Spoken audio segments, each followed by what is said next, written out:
much rich heritage often suffer the most. And my message today is clear. The United Nations stands with you. So, Excellencies, I welcome your focus this year on the intersection of human and planetary health, the climate crisis, and the rights of indigenous peoples.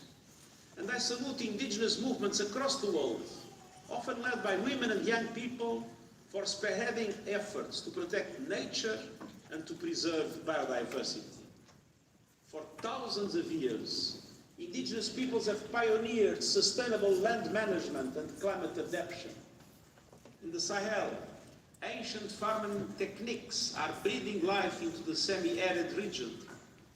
Across the Amazon, indigenous agriculture has preserved and enhanced the richness of the rainforest's ecology.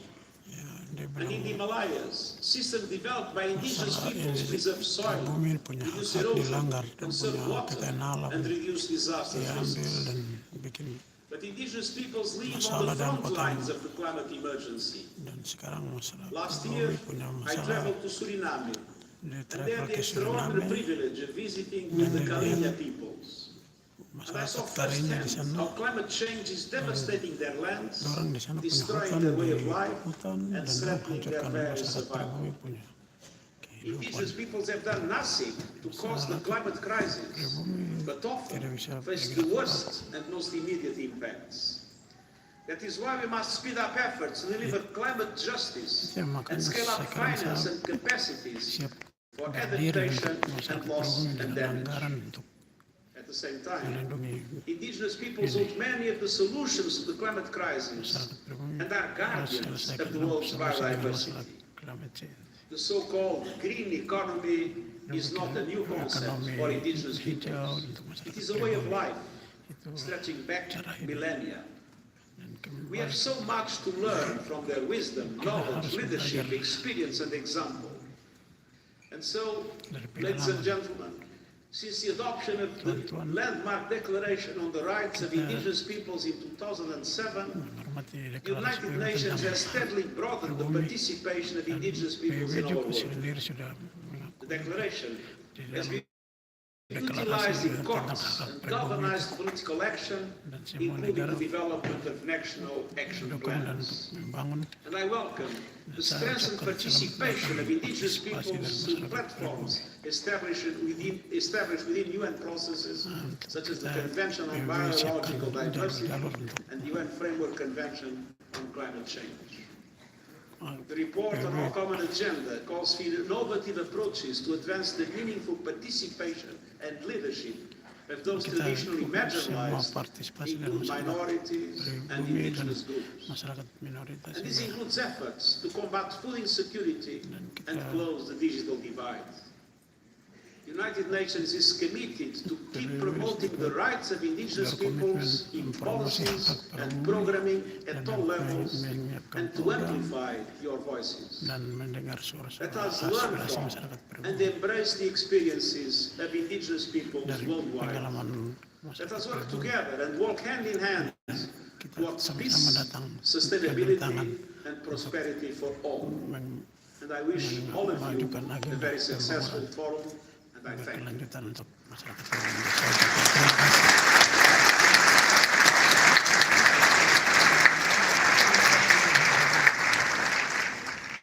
Agradezco al señor secretario general su declaración y su presencia entre nosotros esta mañana. Tengo ahora el placer de invitar al presidente de la Asamblea General, Excelentísimo Kasaba Korosi, me disculpo si tengo mala pronunciación, para dirigirse al foro permanente.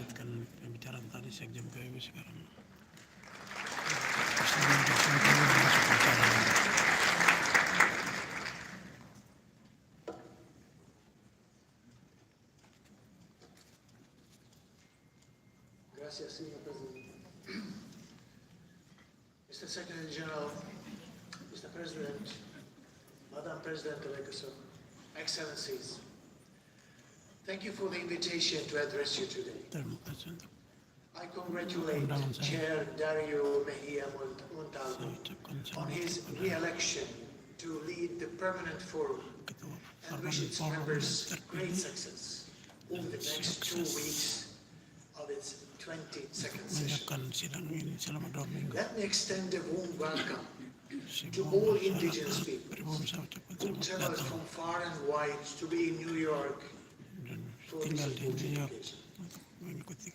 We gather today to hear your concerns and aspirations, to learn from you, from your wisdom, and to celebrate the rich linguistic and cultural diversity represented in your communities. We are all acutely aware of the interconnected crises playing out on a wide scale across our world, from climate change and conflict to biodiversity loss and violations of human rights.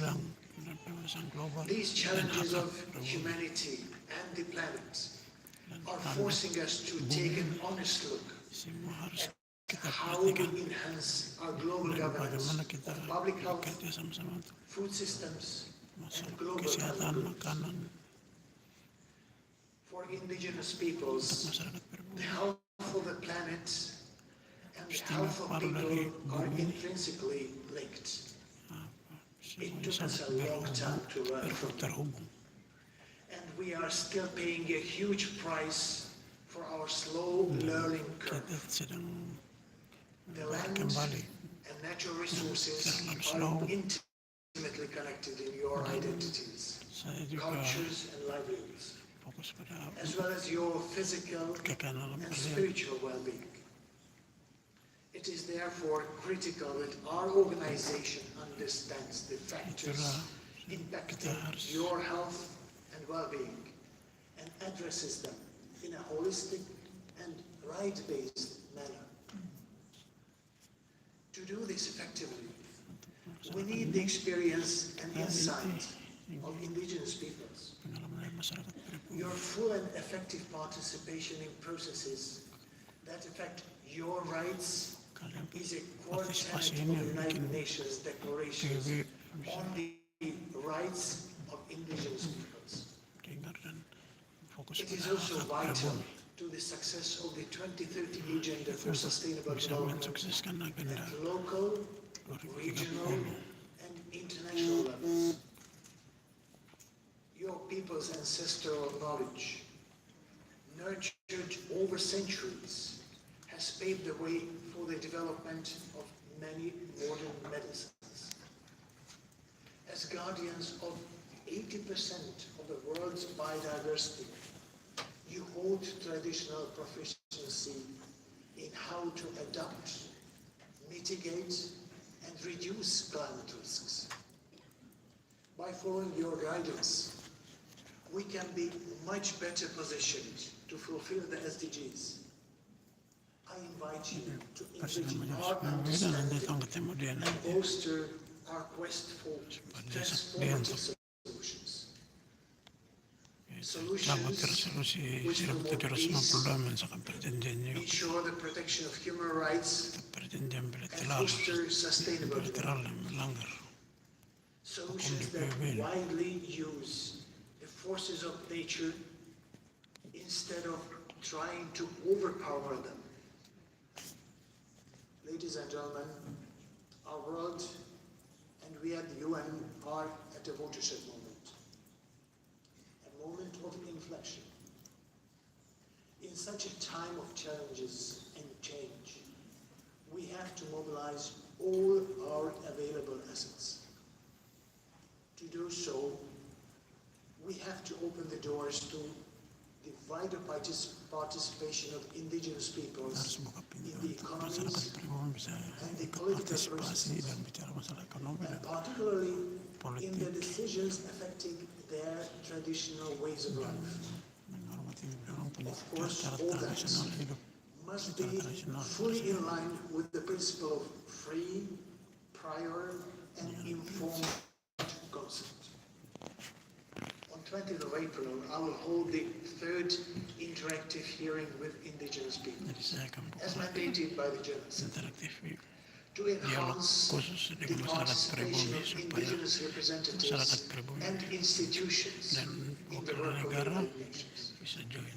I encourage both them and the member states to explore how best to integrate the contributions of indigenous scholars Supaya bagaimana kontribusi into dari our masyarakat deliberations throughout the negotiating berkontribusi processes untuk kita this bisa session. negosiasi dengan proses dengan masyarakat. Dear friends, it is high time we recognize how urgently we should act to save people and Untuk kita planet. selamatkan It is masyarakat. high time we reaffirmed the solidarity that should unite every member of our 8 billion strong global community.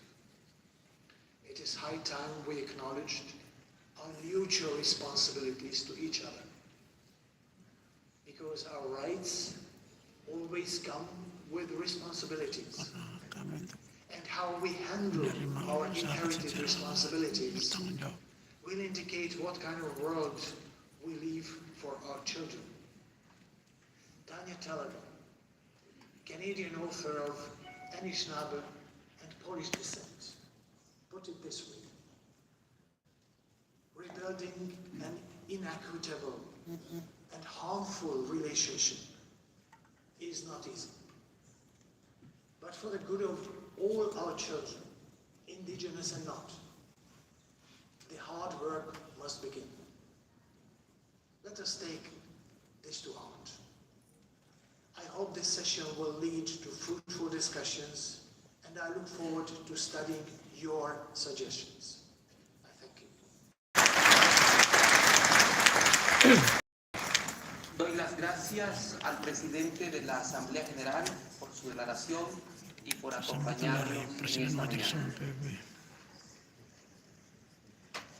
Invito ahora al presidente de la República de Colombia, Sekarang al sambutan dari excelentísimo Presiden señor Colombia. Gustavo Petro Urrego, a que tome la palabra ante el foro permanente. Sekarang sambutan dari Presiden Colombia.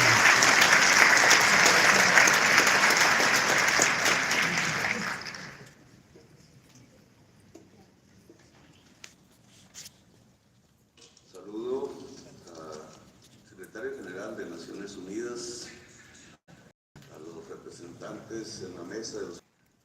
Hace varias décadas oí y escuché un dirigente indígena colombiano del pueblo Uwa, Roberto Covaría, quien dijo,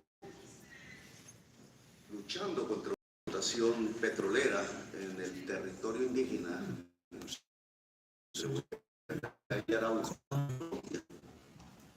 que si se sacaba de la tierra el petróleo, era como sacarle la sangre a esa madre tierra, y que eso no tendría sino una consecuencia: la muerte, la extinción de la vida en el planeta. No había llegado a la tierra colombiana noticias alguna sobre la crisis climática, el origen de la crisis. La ciencia aún no era discutida por el pueblo colombiano y por sus gobernantes, y tiempo después esa ciencia occidental, a través incluso del panel de expertos de Naciones Unidas, llegó a la conclusión que si se sacaba el petróleo de la tierra y se usaba, se extinguía la vida en el planeta. Es decir, la ciencia occidental descubrió que Roberto Covaría, el jefe indígena Uwa, tenía toda la razón. ¿Cómo coincidió la ciencia occidental con el pensamiento ancestral del pueblo indígena? Absolutamente práctico para la realidad del mundo de hoy, que ellos habían descubierto antes lo que la ciencia occidental propuso después. De Roberto Covaría hemos hecho un gran esfuerzo desde el orden constitucional, con más lenguas habladas diferentes entre los países de la tierra, se cree que solo hablamos español y no es así. 4.4% de la población total de Colombia es indígena y muchos de esos pueblos indígenas habitan las selvas, los bosques. Sabemos que el pueblo indígena puede cuidar mejor la tierra que cualquier otra cultura sobre la tierra. Por eso hemos ampliado, y este gobierno que yo encabezo lo hará más profundamente, la extensión de reservas sobre las selvas, sobre partes del territorio nacional, sobre los lugares donde el agua es vulnerable.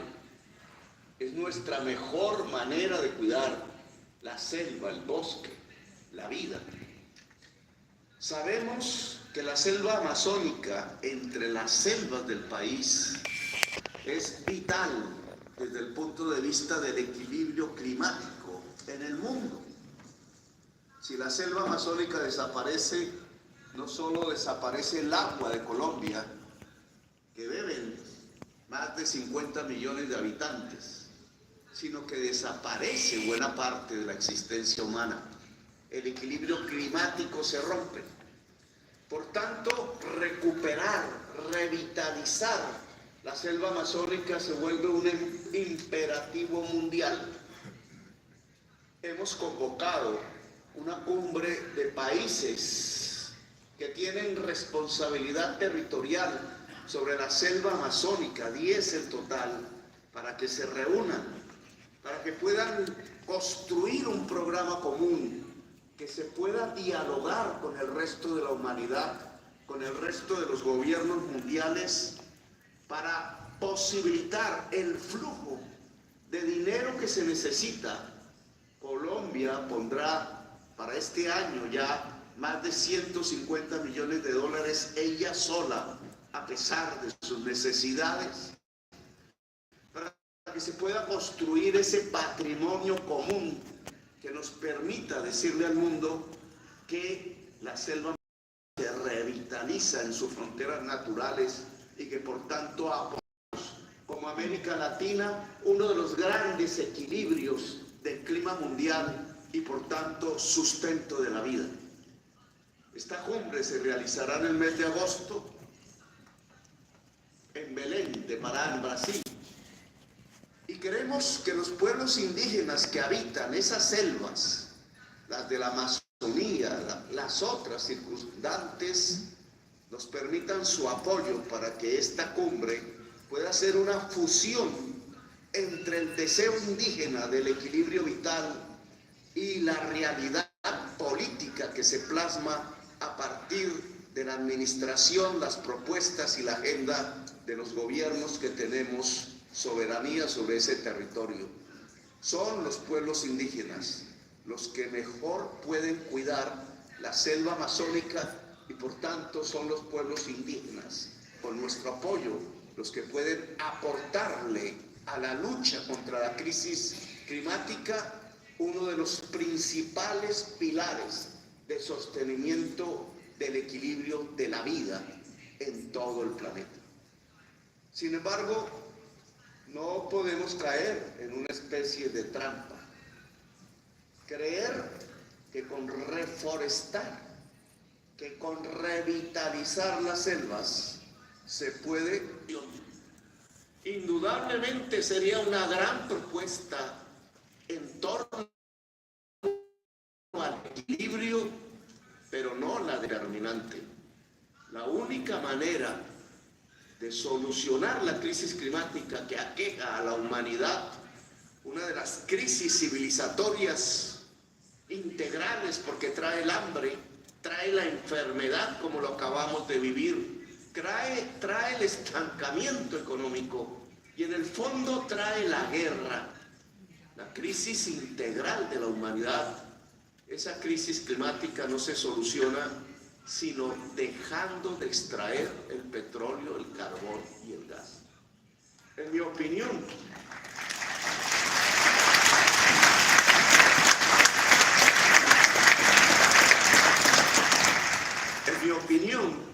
la discusión mundial se está alejando del núcleo central del problema y busca maquillajes.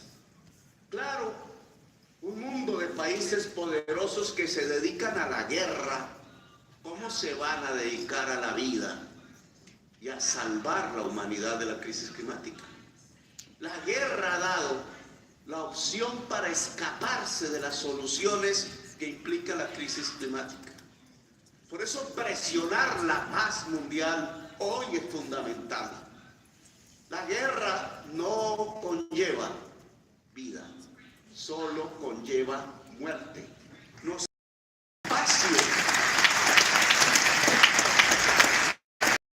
el espacio temporal que tenemos muy corto para que la vida pueda ser en el planeta. La guerra solo está ocultando la incapacidad del poder mundial por solucionar la crisis climática. Porque ni más ni menos dejar de consumir petróleo, carbón y gas es quitar la base de lo que ha sido en siglo y medio la acumulación de la ganancia en el mundo, la acumulación del capital, como decía la economía política.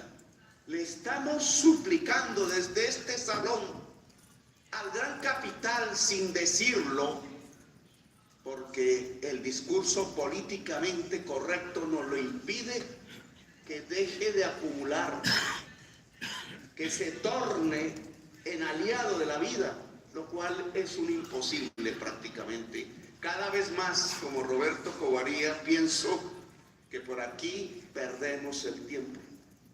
Y no es que esté pregonando la gran revolución contra el gran capital, que no hubo y que no tenemos tiempo de hacer. Lo que estoy pregonando es que tomemos medidas pragmáticas, y en este foro sí que podría ayudarnos a que las tomáramos, a que las presionáramos.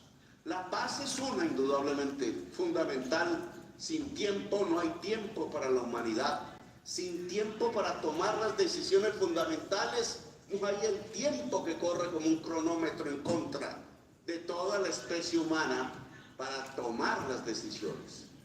Pero la segunda tiene que ver con que no podemos esperar ya del mercado, del capital privado, la solución fundamental del problema de la crisis climática. 40 años, 4 décadas hemos tomado en toda la existencia humana para convencernos, y se ha convencido a mucha parte de la humanidad, que el mercado lo puede solucionar todo. Bueno, la acumulación del capital mercantil ha producido el mayor daño que la especie humana podía recibir, la posibilidad de su propia extinción. No es de allí donde saldrán las soluciones. Creo imperioso que los estados se puedan fortalecer, que la capacidad planificadora pueda garantizar los hechos que en una década tenemos que tomar. Ojalá fuera este el escenario para hacerlo. Los hechos que se tienen que tomar para pasar a convertirnos en unas economías descarbonizadas, sin petróleo, sin carbón, quién sabe, sin acumulación del capital. Esas decisiones públicas, multilaterales, globales, que necesitan un principio de democratización mundial, que necesitan de multilateralidad, que necesitan de la diversidad política y humana, que en los estados se puede concretar, y en los movimientos sociales de la humanidad tienen que tomar las decisiones de tránsito inmediato hacia las economías descarbonizadas. Tienen que planificar las grandes inversiones que en porcentaje del Producto Interno Bruto de todo el mundo se nos harían increíbles, pero que son absolutamente esenciales si queremos que nuestros hijos y nuestros nietos puedan vivir corriendo por calles o por veredas o por mundos rurales o por bosques a lo largo y ancho del planeta. Para poder financiar la transición que hoy los estados y los movimientos sociales unidos tienen que adelantar, le guste o no le guste a los mercados. Es necesario entonces abrir los espacios financieros para poder actuar en 10 años. Señor Secretario General de las Naciones Unidas, hemos conversado con el Fondo Monetario Internacional y le hemos propuesto, y nos gustaría que esta propuesta fuera llevada también por los pueblos indígenas a los poderes del mundo, que se cambie la deuda por acción climática, que los estados todos puedan disminuir su endeudamiento para que pueda aparecer un espacio financiero público que permita adelantar resultados climáticos concretos, no por miles de millones de dólares, no solo en los países más pobres de la tierra, tiene que ser por billones de dólares y tiene que cobijar a todos los países de la tierra. Solo de esa manera los estados podrían ser hoy fuertes, fijar las acciones concretas que aquí en una década en todo el mundo puedan adaptar poblaciones para que sigan viviendo a pesar del cambio climático y puedan solucionar los ejes centrales que están produciendo la crisis climática sobre la Tierra y que redundan en apenas acabar el consumo del petróleo, del carbón y del gas de manera casi inmediata. La transición ya no da más espera. El mercado no lo está haciendo. El gran capital desconoce tanto las opciones que tiene la vida sobre el planeta que está recurriendo a las guerras para tapar las necesidades de un cambio del sistema que es imperioso si queremos vivir sobre este planeta. Roberto Covaría, el indígena maestro que le enseñó hace décadas en una lucha por la defensa de su territorio, tenía toda la razón. Si se saca el petróleo de la tierra, se marchita la vida del planeta. Gracias, muy amable.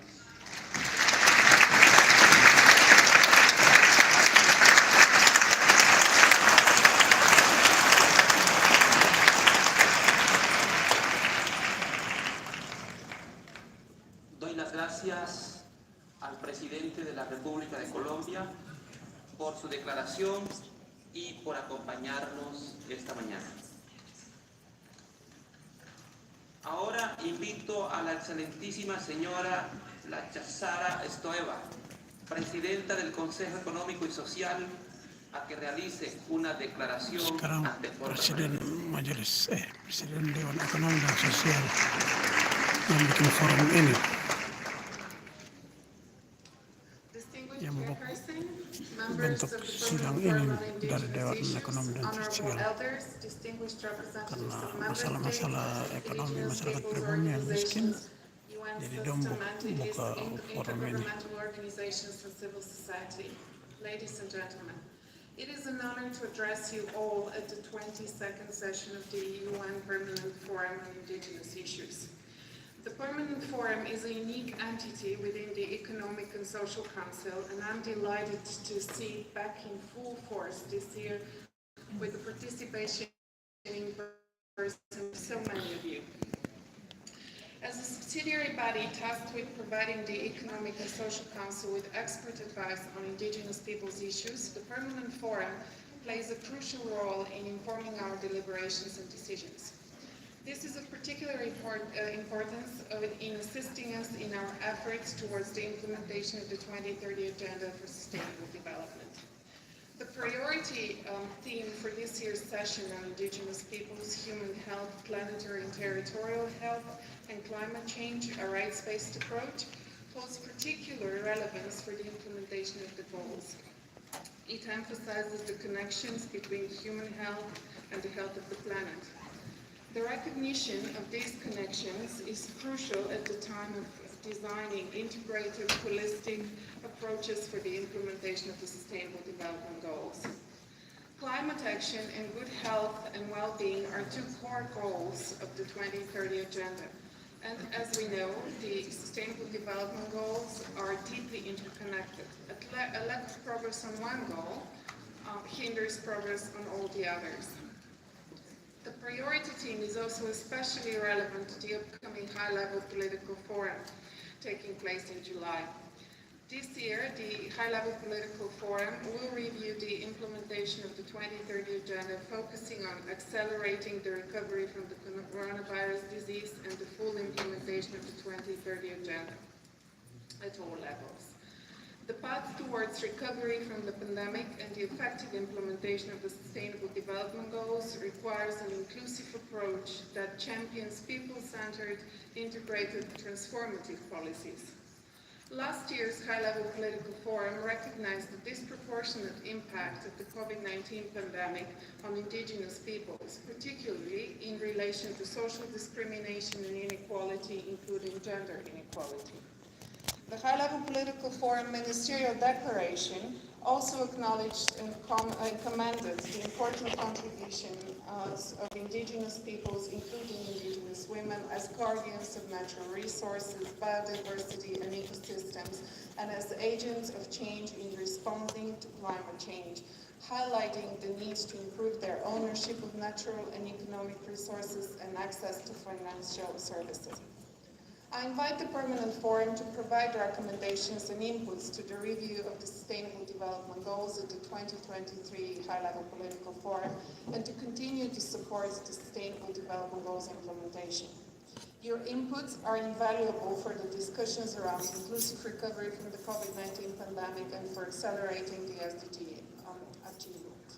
I also call upon member states to strengthen their collaboration with indigenous peoples, not only in the implementation of the Sustainable Development Goals, but also during the reporting process through their voluntary national reviews. We are seeing some progress in this area, but it is crucial going forward to ensure that indigenous peoples' rights and priorities are contained in the voluntary national reviews. In September this year, the United Nations will hold the second SDG Summit, where heads of state and government will gather in New York, and at the midpoint of the 2030 Agenda, review its implementation at the highest level. The high-level political forum will serve as a springboard for this summit and an opportunity to reflect on transformative policies and actions to turbocharge the implementation of the SDGs. Ladies and gentlemen, dear colleagues, I'm pleased to see increased cooperation and collaboration of the Permanent Forum with other ECOSOC subsidiary bodies, including the United Nations Forum on Forests and the United Nations Group of Experts on Geographical Names. I also look forward to seeing the continued participation of Indigenous youth at the Youth Forum, together with the Indigenous Youth Caucus, and to hear their voices and proposals to transform the world into a fairer, greener, and more sustainable place next week. Following the review of the work of ECOSOC subsidiary bodies in 2022, we are seeing greater communication and the sharing of information between the different bodies. The sharing of ideas and expertise strengthens the work of ECOSOC as a whole and is crucial in adopting integrated approaches to advance the implementation of the 2030 Agenda. I wish you all successful deliberations, and I look forward to receiving the outcome of your discussions. Thank you.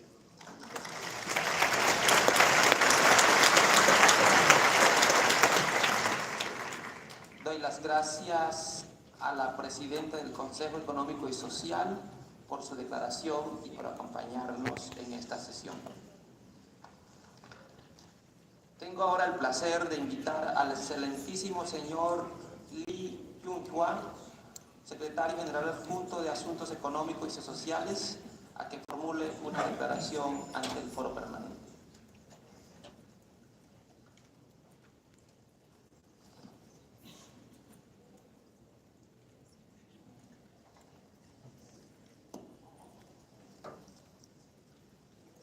Thank you, Mr. Chairperson, distinguished Chairperson, members of the Permanent Forum of Indigenous Issues, honorable elders, distinguished representatives, ladies and gentlemen. I'm very pleased to be present at the opening of the 22nd session of the United Nations Permanent Forum on Indigenous Issues. This is the first fully in-person session of the forum since the COVID-19 pandemic. And I would like to give a special thanks to those who have traveled across the globe to be with us here in New York. This is my first permanent forum as the Under-Secretary General for Economic and Social Affairs, and I'm looking forward to following your discussions over the next 2 weeks. I also wish to extend a warm welcome to the new members of the Permanent Forum, and also to welcome the returning members of the Forum. Distinguished delegates, the special theme of this session is Indigenous Peoples, Human Health, Planetary and Territorial Health, and Climate Change, a rights-based approach. It offers a means of highlighting health as an equilibrium of spirituality, traditional medicines, biodiversity, and the interconnectedness with the world around us. For Indigenous peoples, the connection that they have to their lands and territories deeply affects their health and well-being, and that equilibrium is under threat. Indigenous peoples suffer higher rates of ill health and have a dramatically shorter life expectancy than the other population groups living in the same country. Indigenous peoples are also more likely than the other groups to experience disabilities. Contributing to these stark inequalities are the generally inferior living conditions, lower levels of income and employment, less adequate access to safe water, sanitation, and health care, and greater food insecurity that Indigenous peoples face. Major structural barriers diminish Indigenous peoples' access to health care, including geographical isolation and the lack of the affordable means of transport. The lack of the access to services is further compounded by discrimination, racism, and the lack of the cultural understanding and sensitivity. Current healthcare systems often do not reflect the social and cultural practices and the benefits of the Indigenous peoples. Many of these problems can be traced back to Indigenous peoples' removal from their traditional lands and territories, while some are attributable to the effects of the climate change, pollution, and the other forms of environmental degradation. Climate change continues to disrupt ecosystems and have caused changes in availability and the quality of natural resources, often with negative impacts on the health and lives of the indigenous peoples. Climate change is leading to more frequent and severe weather events, such as droughts, floods, and storms, which can affect the indigenous people's access to food and water. In addition, climate change is altering the disease environment experienced by indigenous peoples. This is especially true in regions where climate-sensitive diseases such as malaria, dengue fever, and other vector-borne illnesses are becoming more prevalent. Some indigenous peoples face a higher risk of the harm from the environmental degradation caused by climate change. For example, melting the permafrost in the Arctic is causing the release of toxins into the environment, with negative consequences for the health of the indigenous communities. In other parts of the world, deforestation, desertification, and the loss of the biodiversity are having similar devastating impacts on the livelihood and lives of the indigenous peoples. The United Nations Declaration on the Rights of the Indigenous Peoples recognizes indigenous peoples' right to be actively involved in developing and determining their health programs. They also have the right to access their traditional medicines and maintain their traditional health practices. and the equal right to the enjoyment of the highest attainable standard of the physical and the mental health. Ensuring these rights will require that we work at the intersection of indigenous land rights, climate action, and biodiversity preservation to provide indigenous peoples with the support that they need. Ladies and gentlemen, as the senior official responsible for coordinating the follow-up to the 2014 World Conference on Indigenous Peoples, I'm pleased to report that the United Nations continue to promote the implementation of the UN System Action Plan on Indigenous Peoples through the Interagency Support Group on Indigenous Issues. Under DESA's leadership and with ECOSOC as a co-chair for a second year, the group has prioritized the three cross-cutting areas for action.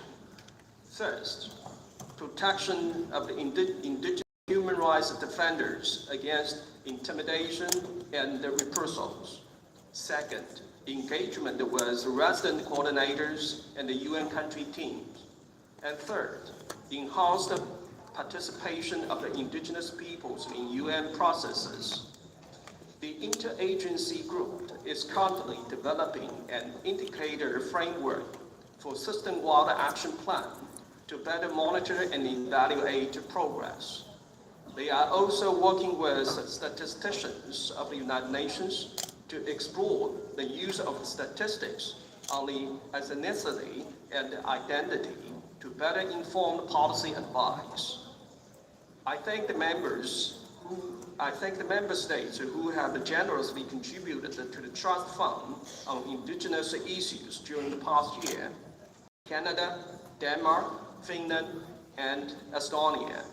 The Trust Fund allows us to support the year-round work of the Permanent Forum, as well as the implementation of the UN Declaration on the Rights of the Indigenous People.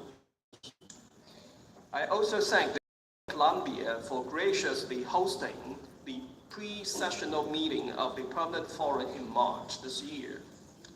I invite the other member states to consider hosting pre-sessional meetings in the future. We are here to support your efforts. DESA remains committed to the rights of the indigenous people. Productive session of the Permanent Forum. I thank you for your patience.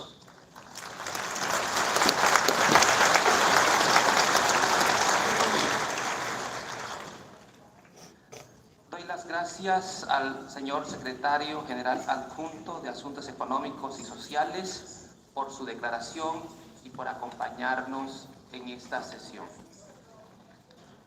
Tengo el honor y el gusto ahora de invitar a la excelentísima señora Deb Haaland, secretaria del Interior de los Estados Unidos de América, a efectuar una declaración.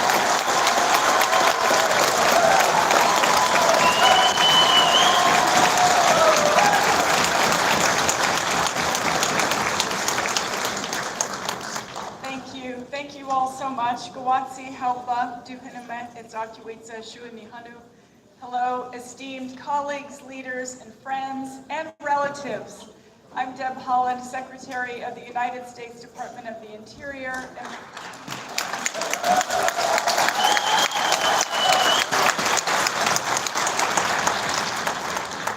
Thank you. And I'm a very proud citizen of the Pueblo of Laguna in the state of New Mexico.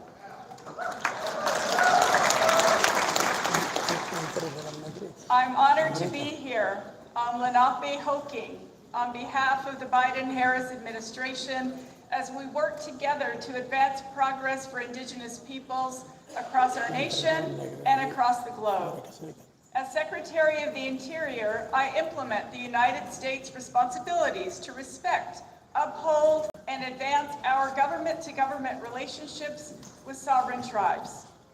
Indigenous peoples are experiencing a new era unfolding worldwide. It's being reaffirmed as institutions like the Vatican are rejecting and rescinding the very doctrines used to falsely justify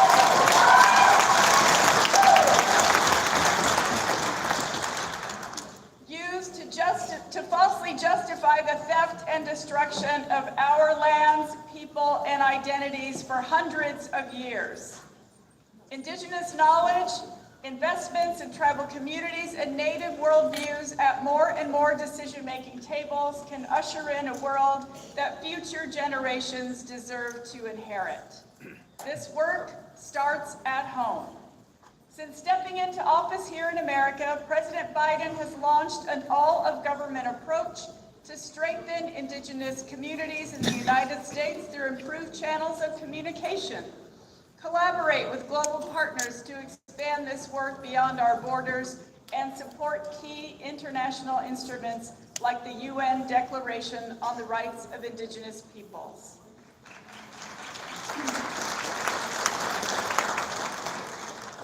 A catalyst to this new era was the acknowledgement of just how far and how long tribal nations have been left behind. During the COVID-19 pandemic, we saw that communities had no running water to wash their hands, families that lived hundreds of miles from a doctor or a clinic, and children and workers without access to learning or telework options because they didn't have broadband internet. The pandemic exacerbated existing inequities across Native communities in the United States, and as we all know, disproportionately affected Indigenous populations globally. As the United States recovers from the pandemic, we have partnered with Indigenous communities to meet their unique needs and ensure that these gaps are closed forever. This work includes building partnerships with tribal leaders and Indigenous organizations to coordinate responses to address the totality of the pandemic's impact. It also means making historic investments in Native communities. In 2021, the Biden-Harris administration announced $785 million in America Rescue Plan funding. That included $210 million to build capacities in tribal areas, efforts to hire and support school nurses in the Bureau of Indian Education, and recruitment and retention of healthcare professionals. In fact, across the Rescue Plan, the Bipartisan Infrastructure Law, and the Inflation Reduction Act, we have invested a historic $45 billion in Indian country in just 20 months. As a reference point, that is more than 15 years of the annual budgets for the Bureau of Indian Affairs within my department. These investments span across education, economic development, cultural preservation, and importantly, tribes' work in the face of the climate crisis. The United States is leveraging an essential yet globally underutilized tool to address our interlocking climate and biodiversity crises: Indigenous knowledge. Through it, we are creating opportunities for the original stewards of our nation and for our department. Last month, President Biden announced the designation of Avikwame, over 500,000 acres in southern Nevada, as our country's newest national monument. Through this designation, the Fort Mojave Indian Tribe, along with other tribes holding ancestral and cultural ties to the region, will use their traditional knowledge to co-steward these lands in partnership with the department. I was honored to celebrate with those communities on this sacred land just last week. Our commitment to uplift tribal nations stretches beyond shared management of outdoor spaces and includes the protection of subsistence and cultural resources. For example, we are working with Alaska Native tribes to protect the salmon that have historically thrived but now face existential threats to their survival. We are advancing language revitalization efforts in partnership with Native Hawaiian and Native American communities so that communities can rebuild what has been taken. The knowledge and traditions that only language can unlock will be passed down, and in this regard, we are proud to further the International Decade of Indigenous Languages.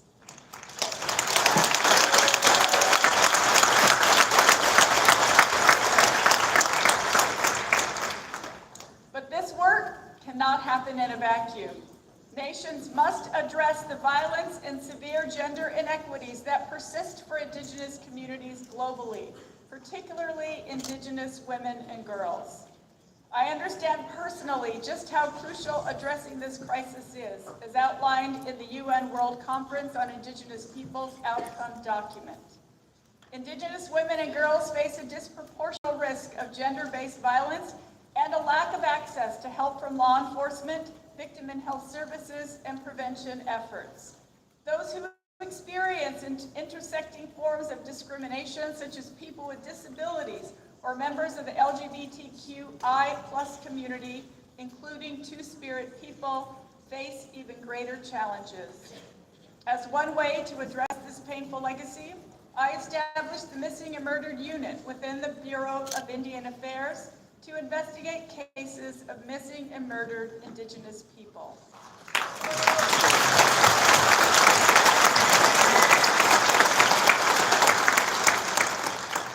Through our trilateral working group on violence against Indigenous women and girls alongside Mexico and Canada, we are collaborating and sharing best practices. Because we know this violence knows no borders. Indigenous women and girls are our future. They are best positioned to uplift the needs of their communities and advance climate crisis solutions. If we do not empower women everywhere as innovators and leaders, our global climate goals cannot truly succeed. The Biden-Harris administration is also taking historic steps to unravel enduring intergenerational trauma perpetuated by the same department I now lead. These steps include the Federal Indian Boarding School Initiative, which recognizes the legacy of forced assimilation policies with the goal of addressing their intergenerational impacts and works to bring peace and healing to Native communities. And we are thoughtfully implementing U.S. repatriation laws to ensure that ancestral remains and cultural heritage, which over centuries of colonization have been taken, are returned to their rightful resting places and to their rightful owners.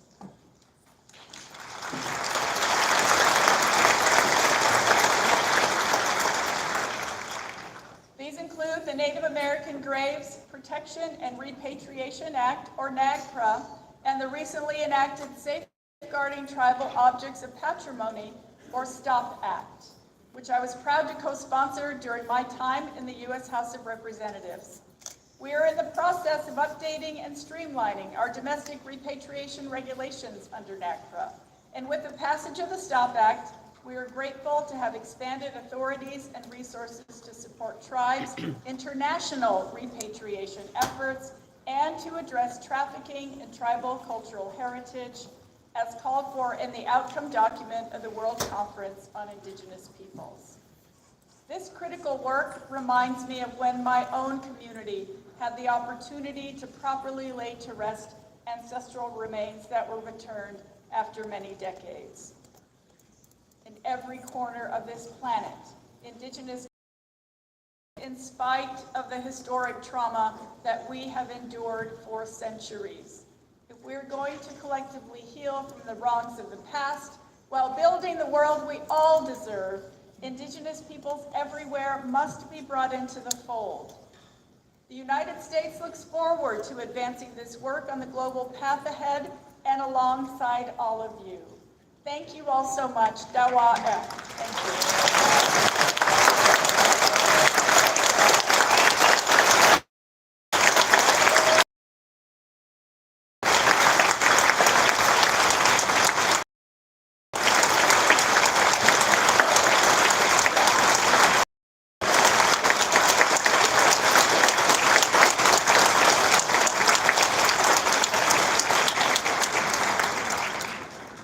Doy las gracias a la Secretaria del Interior de los Estados Unidos de Norteamérica por su declaración, por acompañarnos en esta sesión y por su trabajo. Distinguidos miembros del foro, distinguidas delegaciones, observadores, señoras y señores. Doy las gracias a todos los miembros del foro y a los equipos de trabajo por sus enormes esfuerzos en la preparación de esta sesión de apertura, la cual daremos por concluida en este momento. Esta tarde, a las 15 horas, comenzaremos el examen del tema 5G del programa Diálogos temáticos y sus subpuntos A y B, titulados Decenio Internacional de las Lenguas Indígenas 2022-2032 y recomendación general número 39 de la Convención sobre la eliminación de todas las formas de discriminación contra la mujer, sobre los derechos de las mujeres y niñas indígenas respectivamente. También esta tarde, a las 16:30 horas, abordaremos el punto 5F, titulado Plataformas indígenas establecidas en las entidades de las Naciones Unidas. Las sesiones se celebrarán en la sala número 4. Ambas tendrán carácter interactivo, lo cual significa que no precisarán de lista de oradores preestablecidas. Deberán solicitar la palabra levantando la mano y encendiendo su micrófono. Concluye de esta manera así la reunión inaugural de este periodo de sesiones. Muchas gracias, se levanta la sesión.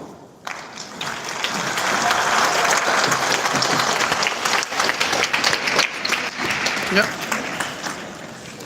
Selesai sidang forum permanent PB. Pembukaan.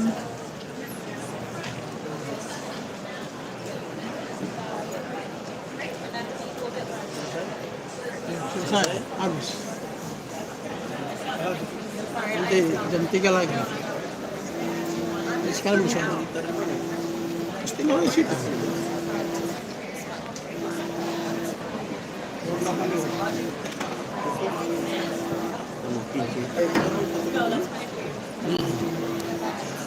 bags are happy.